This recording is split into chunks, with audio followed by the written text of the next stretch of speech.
Selamat pagi yang terhormat Pak Hendri selaku dosen pengampu mata kuliah manajemen perpajakan. Perkenalkan, nama saya Yesa dengan NIM 202201020026. Pada hari ini saya akan mempresentasikan materi tentang pertemuan 11 tentang investasi asing di Indonesia. Pertama itu ada pengertian investasi asing. Menurut Undang-Undang Nomor 1 Tahun 1967, pengertian investasi asing adalah sebagai berikut.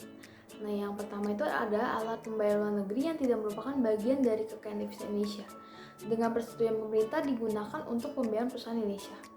Yang kedua itu alat-alat untuk perusahaan, termasuk penemuan barang baru milik orang asing. Bahan-bahan dimasukkan dari luar ke dalam wilayah Indonesia selama alat-alat tersebut tidak dibiayai oleh kekayaan dari devisa Indonesia. Nah, yang ketiga itu ada bagian dari hasil perusahaan yang berdasarkan undang-undang. Ini diperkenakan transfer, tapi digunakan membiayai perusahaan di Indonesia. Nah, ada juga menurut Undang-Undang Republik Indonesia Nomor 25 Tahun 2007 tentang penanaman modal. Penanaman modal asing adalah kegiatan menanam modal untuk melakukan usaha di wilayah negara Republik Indonesia yang dilakukan oleh penanam modal asing, baik menggunakan modal asing sepenuhnya maupun yang berpatungan dengan penanam modal dalam negeri.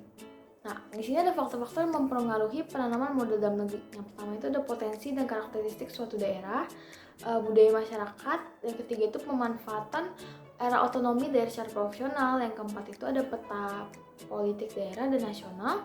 Yang kelima itu ada kecermatan pemerintah daerah dalam menentukan kebijakan lokal dan peraturan daerah yang menciptakan iklim yang kondusif bagi dunia bisnis dan investasi. Di sini ada jenis investasi asing. Nah, di sini ada penggolongan investasi asing dilihat dari tujuannya. Menurut Hadi, ditinjau dari tujuannya, investasi dapat digolongkan menjadi dua jenis investasi. Nah, yang pertama itu ada portfolio investment, yaitu investasi dalam bentuk aset-aset keuangan seperti saham, obligasi, dan bentuk-bentuk surat berharga lainnya. Nah, yang kedua itu ada direct investment, yaitu investasi secara nyata dalam bentuk pendirian perusahaan, pembangunan pabrik, pembelian barang, modal, lahan, dan bahan baku. Dalam hal ini, investor terlibat langsung dalam manajemen perusahaan dan mengontrol aktivitas penanaman modal tersebut. Ini ada penggolongan investasi asing dilihat dari bentuknya. Yang pertama itu ada pendirian subsidiary company atau pendirian anak perusahaan. Penanaman modal asing berbentuk subsidiary company didirikan di negara tempat investasi dan biasanya sepenuhnya dimiliki serta berada di bawah pengawasan induk perusahaan di negara tempat asal investor. Bentuk subsidiary ini dapat juga dioperasikan sebagai perusahaan asing terdaftar dengan izin usaha yang dikeluarkan oleh negara tempat investasi dan tunduk pada ketentuan. Yang kedua itu ada investasi bentuk lainnya. Bentuk lainnya dari usaha penanaman modal asing biasanya dapat berupa perjanjian atau pemakaian merek dagang atau lisensi atau perjanjian pendanaan dalam rangka menjualkan. Nah, yang ketiga itu perikatan kontrak atau pemberian jasa atau service contract. Investasi bentuk ini adalah berupa pemberian jasa teknik atau jasa manajemen dari perusahaan asing kepada perusahaan lokal dengan imbalan pembayaran royalti, komisi jasa manajemen, imbalan jasa konsultasi, dan jasa tenaga ahli. Nah, pembayaran ini dikenakan pajak, pemotongan di muka atau withholding tax. Nah, yang keempat itu ada pembentukan cabang perusahaan luar negeri atau foreign branch, atau melakukan kontrak keagenan dengan perusahaan lokal. Nah, investasi berbentuk cabang perusahaan atau bentuk keagenan akan efektif dari segi biaya apabila skala usahanya relatif kecil atau modalnya bersifat jangka pendek. Nah, yang terakhir itu adalah melakukan kerjasama atau joint venture dengan perusahaan lokal. Investasi yang dilakukan dalam bentuk kerjasama dengan perusahaan lokal dimaksudkan untuk menghindari risiko karena belum dipahami kondisi pasar di negara tempat investasi. Di sini ada investasi asing yang bersifat langsung atau foreign direct investment atau FDI. FDI atau investasi langsung luar negeri adalah salah satu ciri penting dari sistem ekonomi yang kian mengglobal. Biasanya FDI terkait dengan investasi aset-aset produktif, misal pembelian atau konstruksi sebuah pabrik, pembelian tanah, peralatan atau bangunan, atau konstruksi peralatan atau bangunan baru yang dilakukan oleh perusahaan asing. Nah, di sini FDI dilakukan dengan dua cara. Yang pertama itu adalah mengoperasikan anak perusahaan atau subsidiary company. Nah, anak perusahaan dapat terjadi disebabkan adanya pendirian badan baru yang dikenal dengan nama PT PMA atau penanaman modal asing, atau dengan pembelian sebagian besar saham badan Indonesia yang sudah berjalan. Nah, anak perusahaan merupakan entitas legal mandiri terpisah dari induk perusahaan walaupun permodalan dipenuhi atau usahanya dikendalikan oleh induk perusahaan. Nah, yang kedua itu dengan mengoperasikan cabang perusahaan atau branch. Nah, cabang perusahaan asing pada dasarnya merupakan divisi yang didirikan di wilayah geografi terpisah. Nah, mengoperasikan cabang perusahaan luar negeri Indonesia akan memunculkan bentuk usaha tetap atau BUT dan berstatus wajib pajak luar negeri, sedangkan pengoperasian anak perusahaan di luar negeri Indonesia akan menimbulkan wajib pajak badan dalam negeri. Di sini ada perbedaan pelakuan pajak antara subsidiary company dengan branch. Nah, kalau misalnya subsidiary company, anak perusahaannya itu dibentuk atas dasar penyertaan saham dari induk perusahaan di luar negeri. Nah, sedangkan kalau branch cabang perusahaan itu kepanjangan tangan dari kantor pusat atau head office di luar negeri. Nah, yang kedua, kalau misalnya subsidiary company, anak perusahaannya berstatus subjek pajak dalam negeri sesuai dengan pasal 2 ayat 3 Undang-Undang Pajak Penghasilan. Nah, sedangkan kalau branch itu cabang perusahaan luar negeri di Indonesia berstatus subjek pajak sesuai dengan pasal 2 ayat 4 Undang-Undang Pajak Penghasilan. Nah, kalau misalnya subsidiary company, penghasilan dikenakan oleh pajak di Indonesia meliputi penghasilan berasal dari dalam negeri maupun luar negeri atau worldwide income. Nah, sedangkan kalau misalnya branch itu penghasilan yang dikenakan pajak di Indonesia hanya penghasilan yang bersumber dari dalam negeri aja. Nah, selanjutnya kalau misalnya subsidiary company, hubungan antara anak perusahaan dalam negeri dengan induk perusahaan bersifat parent entity atau entitas legal terpisah. Sedangkan kalau branch, hubungannya itu bersifat single entity atau entitas tunggal. Nah, kalau misalnya subsidiary company, antara anak perusahaan dalam negeri dengan induk perusahaan di luar negeri dapat melakukan transaksi satu sama lain. Nah, sedangkan kalau misalnya branch, antar cabang perusahaan dalam negeri dengan kantor pusat di luar negeri, cara pajak tidak diperkenankan melakukan transaksi sebagai konsekuensi dari single entity. Nah, di sini ada pengakuan laba anak perusahaan dan cabang perusahaan. Nah, pengakuan laba anak perusahaan sebagai subjek pajak luar negeri, anak perusahaan di luar negeri di Indonesia dikenakan pajak atau penghasilan yang berasal dari dalam negeri maupun luar negeri. Nah, pada umumnya PPh badan dikenakan atas dasar basis neto, yakni penghasilan dikurangi dengan biaya yang diperkenakan atau deductible expense, kecuali pada usaha tersebut yang tertentu yang pajaknya bersifat final atau seperti perusahaan konstruksi, real estate, dan lainnya. Nah, sini ada pengakuan laba cabang perusahaan. Cabang perusahaan luar negeri merupakan bentuk usaha tetap atau BUT yang berstatus subjek pajak luar negeri. Nah, cabang perusahaan dikenakan pajak PPh badan atas penghasilan yang bersumber dari dalam negeri.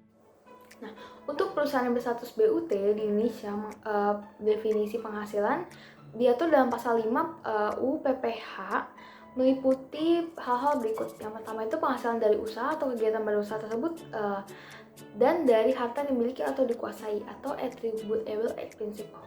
Nah, yang kedua itu ada penghasilan kantor pusat dari usaha atau kegiatan penjual barang atau pembelian jasa di Indonesia sejenis dengan dijalankan atau dilakukan oleh Badan Usaha Tetap Indonesia atau force of attraction principles. Nah, yang ketiga itu penghasilan dividen, bunga royalti, sewa, hadiah, maupun penghasilan dari penjualan harta yang diterima atau diperoleh oleh kantor pusat sepanjang dengan hubungan efektif antara BUT dengan harta atau kegiatan yang memberikan penghasilan dimaksud atau effectively connected income rules. Nah, dalam hal ini besar persentase alokasi biaya kantor pusat pada Badan Usaha Tetap Indonesia sebesar perbandingan antara omset BUT dengan omset kantor pusat dikali 1%.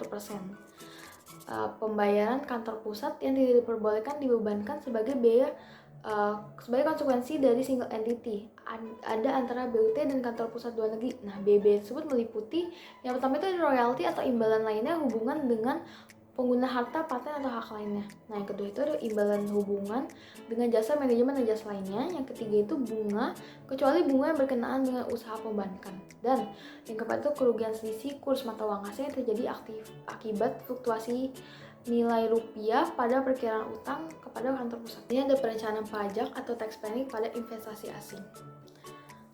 Sisa laba setelah kena pajak, PKP dikurangi PPh badan yang dikirim ke kantor pusat, dikenakan branch profit tax atau PPh pasal 26 ayat 4 sebesar 20%. Nah, di sini ada perencanaan pajak atau tax planning pada investasi asing.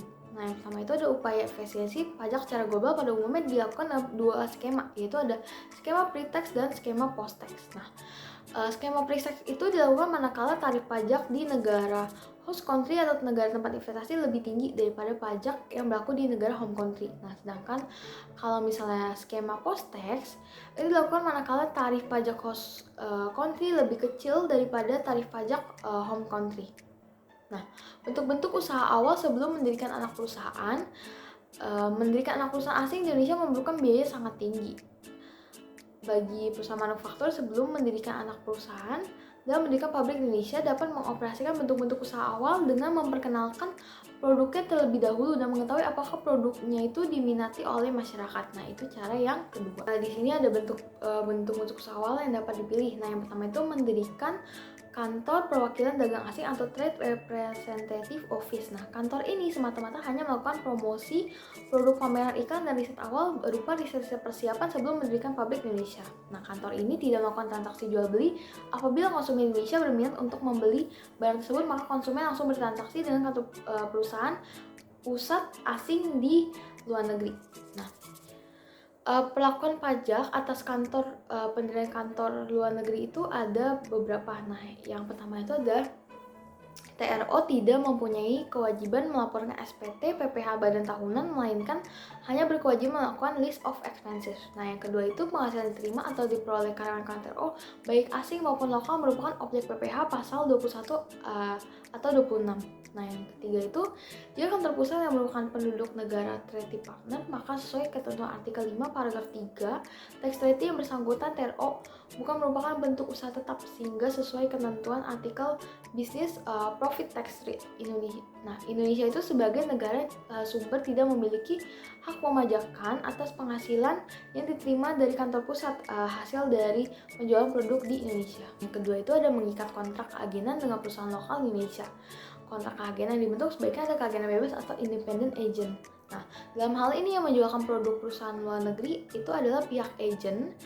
Transaksi jual beli produk yang dilakukan oleh konsumen dengan agent. Nah, agent akan menerima konsumsi keagenan dari perusahaan luar negeri. Nah, yang ketiga itu ada mengikat kontrak dengan pedagang perantara lokal. Nah, dalam hal ini perusahaan pedagang perantara tersebut hanya membantu melakukan promosi atas produk kantor pusat agar dapat dijual di Indonesia. Nah, apabila ada konsumen Indonesia yang berminat, maka konsumen dapat langsung melakukan transaksi dengan kantor pusat di luar negeri. Nah, lalu ada PPh pasal 15. PPh pasal 15 adalah pajak penghasilan dikenakan atas penghasilan yang diterima atau diperoleh oleh wajib pajak tertentu, yaitu seperti perusahaan pelayaran atau penerbangan internasional, perusahaan pelayaran dalam negeri, perusahaan penerbangan dalam negeri, perusahaan asuransi luar negeri, perusahaan pengeboran minyak, gas, dan panas bumi, perusahaan dagang asing, perusahaan yang melakukan investasi dalam bentuk bangun guna serah atau BUT, Build, Operate, and Transfer. Ini ada tabel tarif PPh pasal 15. Sebagai contohnya saya akan membacakan satu tabel.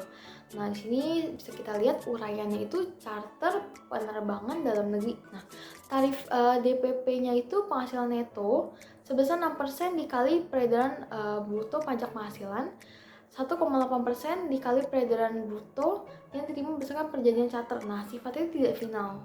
Nah, di sini juga penyetoran pelaporan itu disetor oleh pemotong paling lambat tanggal 10 bulan berikutnya, dilaporkan dalam SPT masa PPh pasal 15 paling lambat tanggal 20 bulan berikutnya. Nah, dasar hukumnya bisa kita lihat di sini ada KMK Keputusan Menteri Keuangan 475 KMK nomor 4 tahun 1996.